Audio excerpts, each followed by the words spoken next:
सत्संगत जी, प्यार से कहना धन निरंकार जी। ये आनंद भय शब्द जो संतों के सुने और वो भाव हरेक के कि ये परमात्मा को जानने का सुनहरा अवसर इस जीवन को जीते जिए एक मिल सकता है।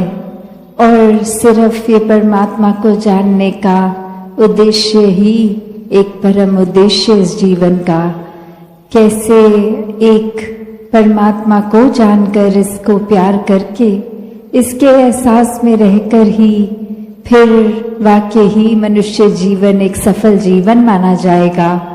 वरना तो एक इंसान के चरित्र की जहाँ बात आती है वहाँ उसी इंसान को एक कर्मों के ऊपर आधारित फरिश्ता भी कहा जाता है और दानव भी कहा जाता है। तो एक शरीर एक आकार तो एक जैसा ही, फिर एक तहसीर इतनी अलग, और वो किस चीज पर निर्भर करती है। तो युगों युगों से ही संतों ने संतमति दी है, ये समझाया है कि जो जीते जी इस परमात्मा को प्राप्त कर गए, इस परमात्मा के रंग में रंग गए, वो फिर एक वाकई ही इंसान है, वो वाकई ही फरिश्ते हैं और एक दिखावा मात्र नहीं जीवन में। फिर उनके सिर्फ दिल से एक दया, काइंडनेस, एक मन इतना विशाल कि हर एक को अपनाता चला जा रहा है। मन में हर एक के दुख के लिए अपना दिल पिघलता है संतों का, और इसी वजह से संतों को मन में हर समय यही एक जज्बा रहता है कि जो सुख, जो आनंद हमें अपने जीवन में मिला है इस परमात्मा के साथ जुड़ के, वही एक आनंद हर एक के जीवन तक पहुँचे। हर किसी के जीवन में यही रूहानियत आ जाए, और रूहानियत आते ही ये इंसान ही बन जाता है, एक मुकम्मल इंसान पूरी तरह से। फिर एक वही भाव कि ये ब्रह्म ज्ञान द्वारा जीवन जहाँ हमारा इतना महक उठा है, ये हर समय रहने वाली खुशबू, और वही हर एक को मिलती चली जाए। हर कोई एक अपने आप के अंदर सुकून का भाव महसूस कर सके और हर समय कर सके, कुछ पलों के लिए नहीं, हर पल के लिए। तो जब भी संतों की बात आती है, संत तो यही समझाते हैं कि ये परमात्मा को प्राप्त कर लो, ये हर पल में मौजूद है, हर जगह मौजूद है। तो बात वही कि अक्सर ये संदेश यही सच है, पर फिर भी एक इंसान फिर अपनी बुद्धि, चतुर चालाकियां ये सामने लाता है, तो ये सच्चाई भी सच्चाई नहीं लगती। फिर मन में ख्याल आ जाता है कि ये परमात्मा को तो पाया नहीं जा सकता। पर अगर ऐसा ही होता तो क्यों मीराबाई गा गा के बोलती कि पायो जी मैंने राम रतन धन पायो।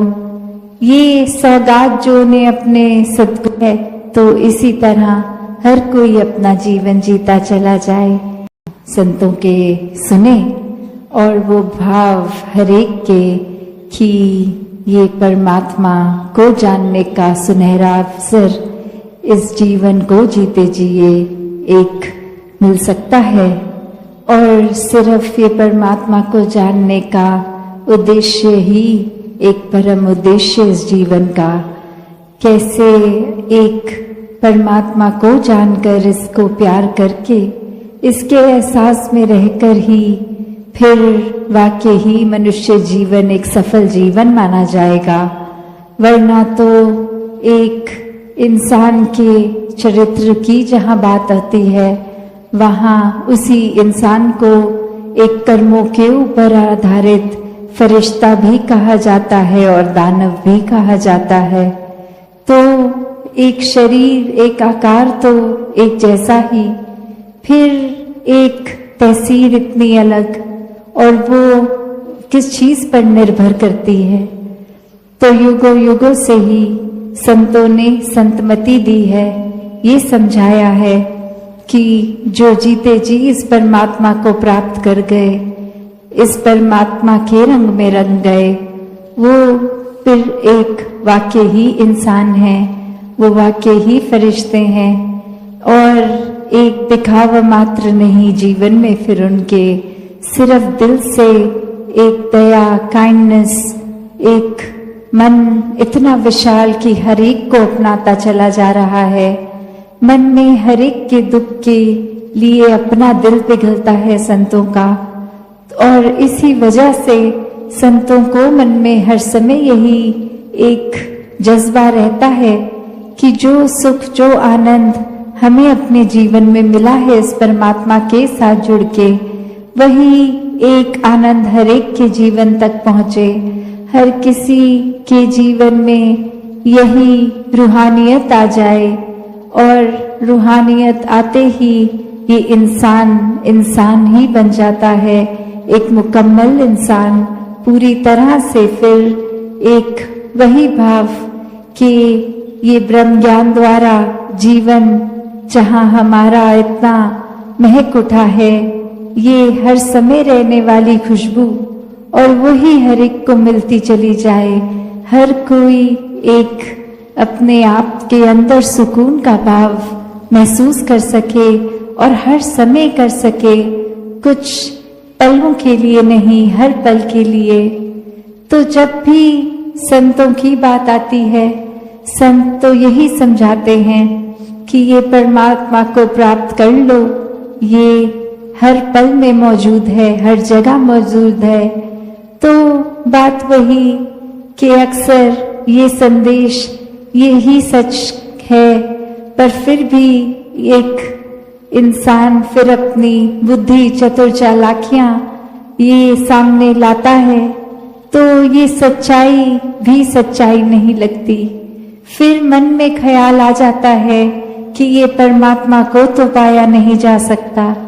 पर अगर ऐसा ही होता तो क्यों मीराबाई गा गा के बोलती कि पायो जी मैंने राम रतन धन पायो। ये सौगात जो ने अपने सदगुरु है, तो इसी तरह हर कोई अपना जीवन जीता चला जाए। साध संगत जी, धन निरंकार जी। साध संगत जी, प्यार से कहना धन निरंकार जी। साध संगत जी, स्वागत है आप सभी का आपके अपने चैनल पर। आप जी के चरणों में बहुत ही सुंदर विचार, आशा है बुरवान करे और ध्यान से सुने। साध संगत जी,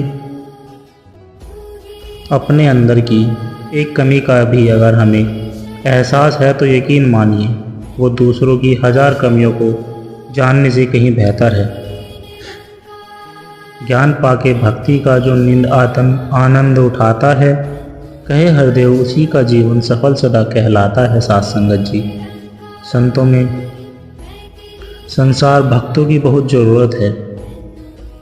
हमने भक्ति मार्ग पर आगे बढ़ते हुए खुद आनंदमय जीवन बिताते चले और जन जन तक ब्रह्म ज्ञान की रोशनी पहुंचाने का माध्यम बने। साध संगत जी, कोई भी व्यक्ति छोटा या बड़ा अपने जन्म के कारण नहीं बल्कि अपने कर्म के कारण होता है। व्यक्ति के कर्म ही उसे ऊंचा या नीचा बनाते हैं। साध संगत जी, हमेशा अच्छे कर्म करते रहना चाहिए और साथ साथ मिलने वाले फल की भी आशा नहीं छोड़नी चाहिए, क्योंकि कर्म हमारा धर्म है और फल हमारा सौभाग्य। साध संगत जी, सांसों का आना जाना ही जीवन है, तू जान ले। सांसें थम जाए तो जीवन थम जाता है, मान ले। सांस गए का क्या भरोसा, जाकर फिर आए न आए। ऐसा जतन करो जिससे कि सांस न कोई व्यर्थ जाए। सांसों की लड़ी सुमरन की लड़ी, बना ले मन मेरे। कहे हरदेव इन सांसों का लाभ उठा ले मन मेरे। साध संगत जी, जहाँ गुरु का ज्ञान वहाँ न भरमों का अंधियारा है। आत्मा को जो रोशन करते वो सच का उजियारा है। जहाँ गुरु का ज्ञान वहाँ न टिक सकता अभिमान है। जहाँ गुरु का ज्ञान वहाँ बस रहता एक भगवान है। जहाँ गुरु का ज्ञान वहाँ पर होती नहीं विषमता है। जहाँ गुरु का ज्ञान वहाँ रहती सदा ही समता है। जहाँ गुरु का ज्ञान न झूठा व्यापार है, कहे हरदेव सदा ही होता सच का कारोबार है। सासंगत जी, गलत व्यक्तियों का चयन हमारे जीवन को प्रभावित करे या ना करे, लेकिन एक सही व्यक्ति की अपेक्षा हमें जीवन भर पछताने पर मजबूर कर सकती है। ये कोई जरूरी नहीं कि इंसान कुछ गलत करे तो ही उसे दुख मिलता है। कभी कभार हद से ज़्यादा अच्छा होना भी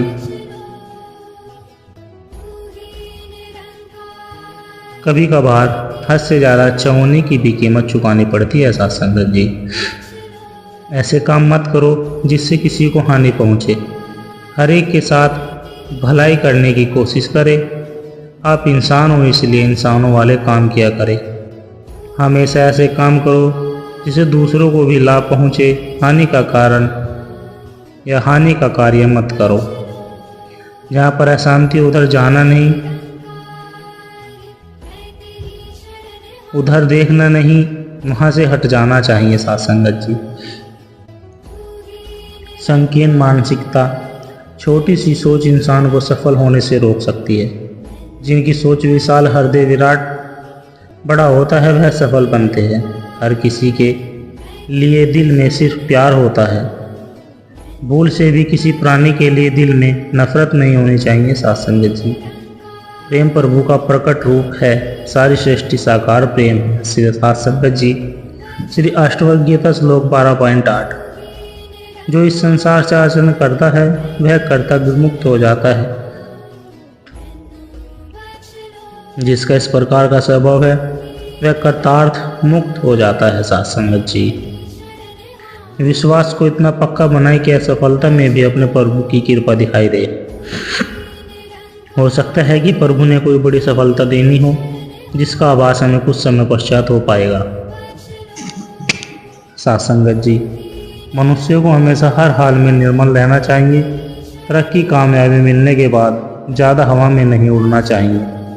आसमान में ठिकाने नहीं होते, वापस ज़मीन पर ही आना पड़ता है। हमेशा अपनी औकात में रहना चाहिए। सत्संगत जी, तुझसे ही मिला है जीवन है अनमोल। हर घड़ी हर पल एक तू ही है, तू बोल। संत जनों के संग में अपना जीवन तोल। अंतर मन के पट तू अब अपने ही खोल। यह दुनिया तो तरफ से है गोल। सतगुरु के ही रंग में अपना जीवन गोल। सत्संगत जी, भिन्न भिन्न है मौसम, जग में समय समय पर आते हैं। जग के प्राणी मन का पहने, मन का पीते खाते हैं। प्रभु निर्मित तो खान पान की ऐसी कोई रीत नहीं। ठंडे दिल से कभी बैठकर कुछ कर ले, कुछ तो सोच विचार। तेरा क्या नुकसान है करते धोती कच्छा या सलवार। जो कुछ तेरे मन को भाई, खान पान वस्त्र अपना। पर उपदेशक बन गए जग में और कोई रार बढ़ा। कहे अवतार प्रभु है मिलता सारा। मान गंवाने पर प्रण तीसरा, घरना न करना पीने पहने खाने पर। सत्संगत जी, कर्म जिनके महान हैं वो बनते जाते भगवान हैं। लौकिक और अलौकिक कर्मा होता है। लौकिक मतलब इस लोक के कर्म जो बंधन में बांधते हैं। अलौकिक कर्म जो पारलौकिक में लेकर जाते हैं, मुक्ति दिलाते हैं। सत्संगत जी, गुरसिखों के रूप में सतगुरु खुद को प्रकट कर सकता है। सतगुरु अपना आप छुपा के गुरसिख में रहता है। धन्य गुरु और धन्य हैं गुरसिख जो एक में हो जाते हैं, पाते हैं अवतार नाम, जो अपना नाम गवाते हैं। सत्संगत जी, किए गए कर्म मनुष्य को घुमाते हैं, स्वर्ग और नरक में लेकर जाते हैं। हमारा जीवन हमारे द्वारा किए गए कर्मों की कहानी है। कर्म ही रंग राजा और रानी है। मन में जैसी इमेज कल्पना होती है वैसी ही पिक्चर हमारे जीवन में बनती जाती है। सत्संगत जी, हमारा जीवन हमारे कर्मों का, कल्पनाओं का रिफ्लेक्शन करता है। जैसे सोचते हैं, विचारते हैं, करते हैं, वैसे ही हमारा जीवन हो जाता है। सत्संगत जी, संसारिक सोच विचार करनी मन को शैतान बनाती है। गुरुमत की सोच विचार करनी मन को भगवान बनाती है। सत्संगत जी, निरंकार कैसे न्याय करता है, इस बात को समझने के लिए एक फिल्मी थिएटर के बड़े पर्दे स्क्रीन से हम समझते हैं। हम सभी जब किसी भी थिएटर टाकीज़ में जाते हैं फिल्म देखने के लिए तो सामने पर्दा स्क्रीन सफ़ेद होती है साथ संगत जी। सफ़ेद स्क्रीन पर पीछे से फोकस आता है और पर्दे पर पड़ता है फोकस के मुताबिक पर्दे पर चित्र पिक्चर दिखाई देती है। पर्दे पर कभी अच्छा सीन दृश्य दिखाई देता है और कभी बुरा दृश्य दिखाई देता है साथ संगत जी। यदि फिल्म की शूटिंग के दौरान रील में जो रिकॉर्ड हुआ है, शूटिंग हुई है, जब भी पीछे से आ रहा फोकस पर्दे पर दिखाएगा, बस यही है हमारे कर्मों का सिद्धांत। रिकॉर्डिंग शूटिंग जो हम रियल लाइफ में करते हैं, पीछे से कर्मों का फोकस आता है और निरंकार न्याय करता है, जैसी करनी वैसी बननी। सासंगत जी, मन ही राम है, मन ही रावण है, मन ही कृष्णा है, मन ही कंस दुर्योधन है, मन ही शैतान और भगवान है, सब कुछ मन है सासंगत जी। रिश्ते बिखर रहे हैं और ईर्ष्या द्वेष शत्रुता पांव पसार रहे हैं। प्रेम अतीत की बात बन गया है, आजकल परिवारों में भी प्रेम के अर्थ खो चुके हैं। सिस्टम हमें धर्म व जाति के नाम पर बांट रहा है। ऐसा लगता है कि हम एक परमात्मा के बच्चे हैं ही नहीं। अपने भविष्य के प्रति सतर्क न हुए तो हमारा वर्तमान ही हमारा वजूद मिटा देगा सासंगत जी।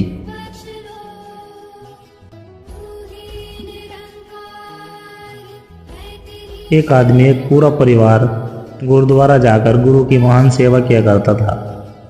उस परिवार में एक लड़का जो कि दोनों पैरों से अपाहिज था, वह भी वहाँ बैठे बैठे कुछ सेवा किया करता था। सेवा करते करते बरसों बीत गए। उसका परिवार यह सोचता था कि अब हम गुरुद्वारे जाकर इतनी महान सेवा करते हैं, फिर हमारे परिवार में यह बच्चा ऐसा क्यों हुआ?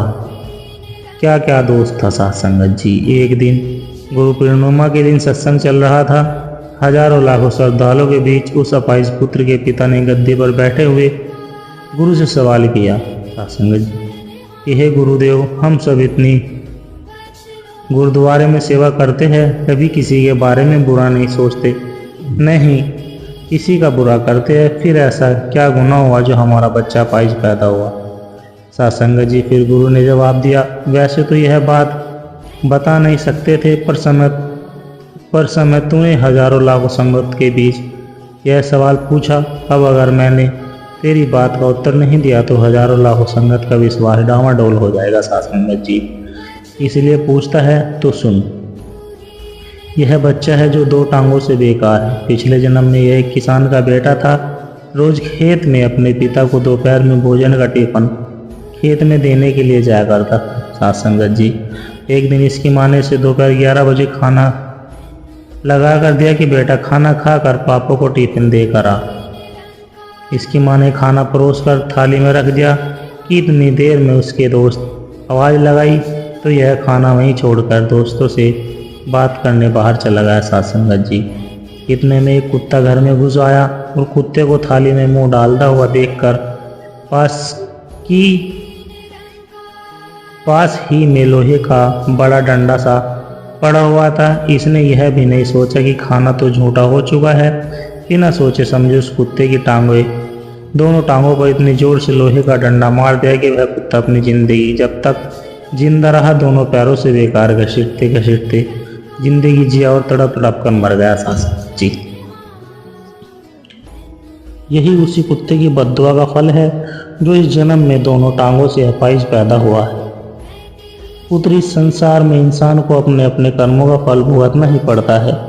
इस जन्म में अगर किसी की टांग तोड़ी है तो स्वाभाविक है कि अगले जन्म में आपकी टांग टूटना है। इसलिए जो भी कर्म करो सोच समझ कर करो और अच्छे कर्म करो। कभी किसी का दिल ना दुखाओ। हमेशा सतर्क रहो। कोई भी वस्तु ईश्वर से अधिक मूल्यवान नहीं है, इसलिए सभी चीज़ों की चिंता छोड़कर एक परमात्मा को याद करने की चिंता करो सासंगत जी। प्यार से कहना, धन निरंकार जी।